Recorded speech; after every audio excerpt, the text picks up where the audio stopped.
Hey guys, so in this video we're going to continue on free body diagrams, and we are going to learn how to draw the free body diagram. So the procedure to draw an FBD, first is we draw the outlined shape of the rigid body. So imagine the body to be isolated or cut free from its constraints. And then we draw the outline shape. So if you remember, we have done this already for FBD of a point. Yeah, so this is very similar. Next, we show all the forces and couple moments. Okay, so we identify all the external forces and moments that act on the body. The third step is identify each loading and we give dimension. So this is where we put the magnitudes. So indicate the dimension. This is easier for you to calculate the moments later. And then if we have known forces and moments, we should label them so that we don't miss any of them in our calculation. Okay, let's go straight to this example. Draw the FBD of the uniform beam. The beam has a mass of 100 kilograms. So we have a beam. So recognize that this is a fixed support. Okay, you don't see any pins or rollers or anything. So we have a force acting on the beam at a distance of 2 meters from the wall. The magnitude is 1200 newtons. So how would the free body diagram look like? Okay, so let's put the diagram here for reference. Step 1 is draw outline shape. So this is a wall, this is the beam. Step 1 done. Okay, next we show all the forces and couple moments acting on the beam. So before anything, we establish the x and y axis.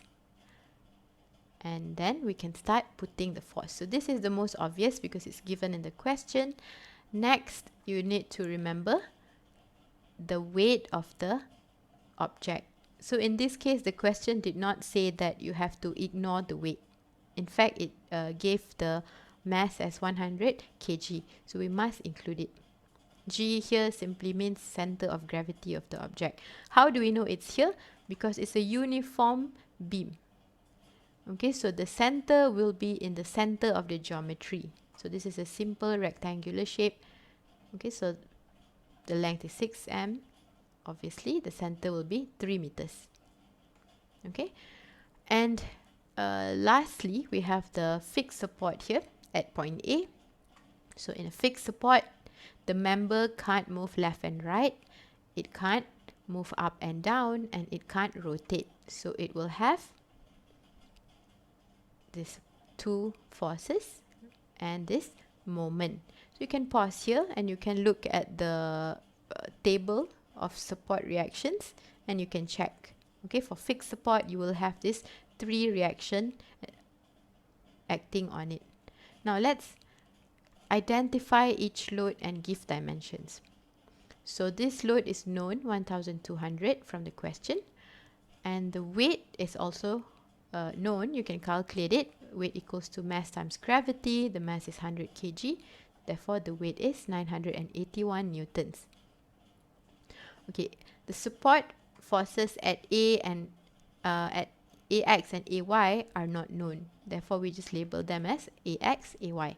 These are forces. Okay, I don't want to write FAX and FAY. So I'm going to keep it at AX and AY. And then for the moment, it's moment about point A.